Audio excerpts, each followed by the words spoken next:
दोस्तों, आज की हमारी कहानी है नालायक बेटा। रात के घनघोर अंधेरे के साथ तेज कड़कती बिजली की आवाज को साफ सुना जा सकता था। सर्द रात और बारिश का मिलन किसी के रगों में दौड़ते खून को जमा देने को आतुर था। देर रात अचानक ही पिताजी की तबीयत बिगड़ गई और इसकी भनक माँ को लग गई, लेकिन वह किसी को आवाज देना नहीं चाहती थी। अगर वह चाहती तो पास के कमरे में सो रहे अपने बेटा बहू को आवाज लगाकर उन्हें बुला सकती थी, लेकिन उन्हें डर था कि कहीं किसी की नींद न खराब हो जाए। वैसे भी तो पूरे दिन काम कर घर वापस थके हारे लौटकर अपने बिस्तर पर सो रहे होंगे। यह सब विचार माँ के मन में चल रहे थे। हालांकि पिताजी की तबीयत सर्दी के गिरते तापमान की तरह खराब होती जा रही थी। माँ अब व्याकुल हो उठी थी।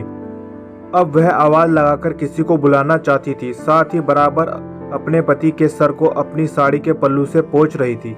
माँ ने पिताजी के सर को पोंछते हुए खिड़की से आसमान की तरफ देखा। बाहर तेज सर्द हवाओं के साथ बिजली कड़क रही थी। निगाहें घुमाई तो उनका नालायक बेटा उनके सामने खड़ा था, जो शायद अपने पिताजी की आहट पर जाग गया था। माँ ने जल्दी से उसको ड्राइवर बुलाने के लिए कहा, लेकिन उसने सोचा कि अब इतनी रात इतनी सर्दी में जल्दी से ड्राइवर कहाँ से आ पाएगा। इतना सोचते हुए उसने सहजता के साथ अपने मजबूत कंधों पर पिताजी को उठने में सहारा दिया और अपने कंधों के सहारे पिताजी को कार में बिठाया। अब पिताजी आराम से कार में बैठ चुके थे। बेटे ने बिना वक्त गवाए गाड़ी को तेजी के साथ हॉस्पिटल की तरफ मोड़ दिया। हवाएं बहुत तेज थी। सर्द रात में पड़ी ओस कार के शीशे पर साफ देखी जा सकती थी। पिताजी दर्द से कराह रहे थे, साथ ही उसे डांट भी रहे थे। धीरे चला नालायक, एक काम जो इससे ठीक से हो जाए। नालायक बेटा जल्दी से गाड़ी चलाकर किसी तरह हॉस्पिटल पहुंचना चाहता था। उसने अपने पिताजी से कहा, आप ज़्यादा बातें ना करें बाबूजी, बस तेज सांसें लेते रहिए, हम हॉस्पिटल पहुंचने वाले हैं। कुछ ही देर में नालायक बेटा तेज रफ्तार के साथ हॉस्पिटल की दहलीज में दाखिल हो जाता है। बाबूजी की तबीयत बिगड़ चुकी थी। वह जल्दी से उन्हें गाड़ी से उतारने में मदद करता है। तब तक गाड़ी के पास हॉस्पिटल का स्ट्रेचर आ जाता है। डॉक्टर की निगरानी में अब बाबूजी हॉस्पिटल के अंदर थे। नालायक बेटे ने एक तेज सांस ली और खुले आसमान की तरफ देखा, मानो वह जल्दी पहुंचने पर ऊपर वाले को शुक्रिया करना चाहता हो। बेटे के मन में बड़ी बेचैनी हो रही थी। वह तेज कदमों के साथ अस्पताल के बरामदे में चहलकदमी करने लगा। बार बार हाथों को मसल अपने मुंह पर रख लेता, मानो उसकी हाथों की गर्माहट से सर्दी रुक जाएगी। बचपन से आज तक उसने अपने लिए सिर्फ एक ही शब्द सुना था, बाबूजी के मुंह से, नालायक।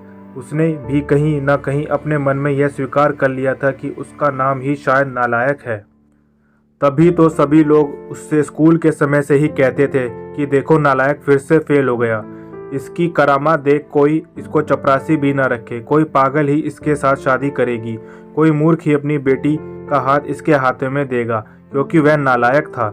समय बीतता गया, बड़ा हो गया, लेकिन शब्दों के वाण बंद नहीं हुए। एक समय पर शादी हो गई, लेकिन सभी यही कहते थे, इस बेचारी के भाग्य फूट गए जो इस नालायक के पल्ले पड़ गई।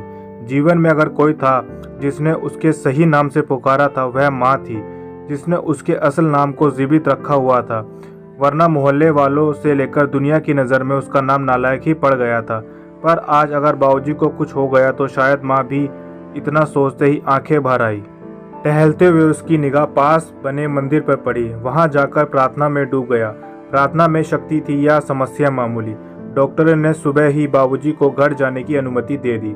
बाबूजी अब ठीक हो चुके थे। माँ के चेहरे पर हल्की सी आती मुस्कुराहट को साफ देखा जा सकता था। हॉस्पिटल से छुट्टी होने के बाद वापस घर आने का समय हो गया था। कुछ ही देर बाद वह घर के बाहर मौजूद था। बाबूजी को फिर गाड़ी से उतारने में सहारा दिया और कमरे तक अभी छोड़ा ही था कि बाबूजी एक बार फिर से चीखे, छोड़ नालायक, तुझे तो लगा होगा कि बूढ़ा अब लौटेगा ही नहीं।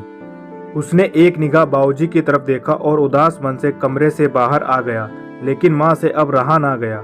इतना सब तो करता है, बावजूद इसके आपके लिए वो नालायक ही है। राज और शाम अभी तक टांग फैलाकर सो रहे हैं। उन्हें तो अंदाजा भी नहीं कि रात को क्या हुआ होगा। बहुओं ने तो जहमत नहीं उठाई कि उन्हें एक बार बाबूजी की तबीयत के बारे में बता दें। यह एक आहट पाकर आ गया और किसी को परेशान नहीं किया। तय समय पर हॉस्पिटल ले गया, लेकिन फिर भी नालायक। भगवान न करे कल कुछ अनहोनी हो जाती और आप हैं कि उसे शर्मिंदा करने और डांटने का एक भी मौका नहीं छोड़ते। इतना कहते ही माँ की आंखों में आंसू मर पड़े। इस बार बाबूजी ने आश्चर्य भरी नजरों से उनकी ओर देखा और फिर नजरें नीची कर ली। माँ अब भी रोते हुए बोल रही थी, आखिर क्या कमी है हमारे बेटे में। हाँ, मैं मानती हूँ पढ़ाई में थोड़ा कमज़ोर था, तो क्या सभी होशियार हैं इस दुनिया में। आज वह हम दोनों के लिए क्या नहीं करता। अपना परिवार भी, हम दोनों की देखभाल, घर मकान, पुश्तैनी, कारोबार, रिश्तेदार और रिश्तेदारी, सब कुछ तो बखूबी संभाल रहा है। और बाकी दोनों पुत्र जिन्हें आप लायक समझते हैं, वह अपनी बीवी बच्चों के अलावा ज़्यादा से ज़्यादा अपनी ससुराल का ख्याल रखते हैं। कभी आपसे या मुझसे पूछा कि बाबूजी की तबीयत कैसी है, और आप है कि इसको नालायक ही बोलते हैं। बाबूजी अब भी खामोशी के साथ माँ की बातें सुन रहे थे। तभी माँ को रोते देख बाबूजी ने अपने लड़खड़ाते हाथों से माँ के आंसू पूछते हुए कहा, निर्मला, तुम भी मेरी भावना को नहीं समझ पाई। तुमने सिर्फ मेरे शब्दों को पकड़ा, उनमें छिपा अपनापन नहीं। तुम्हें क्या लगता है इतना सब कुछ हो जाने के बावजूद क्या मेरा मन उसको बेटा कहकर गले लगाने का नहीं करता? करता है निर्मला, जोर से करता है। मेरा दिल पत्थर का नहीं है। अगर सच कहूँ तो मुझे डर लगता है कि कहीं यह भी उन दोनों बेटों की तरह लायक ना बन जाए, और इसलिए अपने जीते जी इसको मैं कभी इसकी पूर्णता का एहसास नहीं होने दूंगा। बाबूजी की बातें सुन माँ चौंक गई। ये क्या कह रहे हैं आप? हाँ निर्मला, ठीक ही तो कह रहा हूँ। अब यही सच है। अब चाहो तो तुम इसे मेरा स्वार्थ कह सकती हो, लेकिन मैं इसको बगल में लेटे लायक बेटों की तरह बनता हुआ नहीं देख सकता। इतना कहते ही बाबूजी ने अपने हाथों को जोड़ते हुए माँ की तरफ कर दिए, जिसे झट से निर्मला ने अपनी हथेली में भर लिया। अरे ये क्या कर रहे हैं आप? मुझे क्यों पाप का भोगी बना रहे हैं?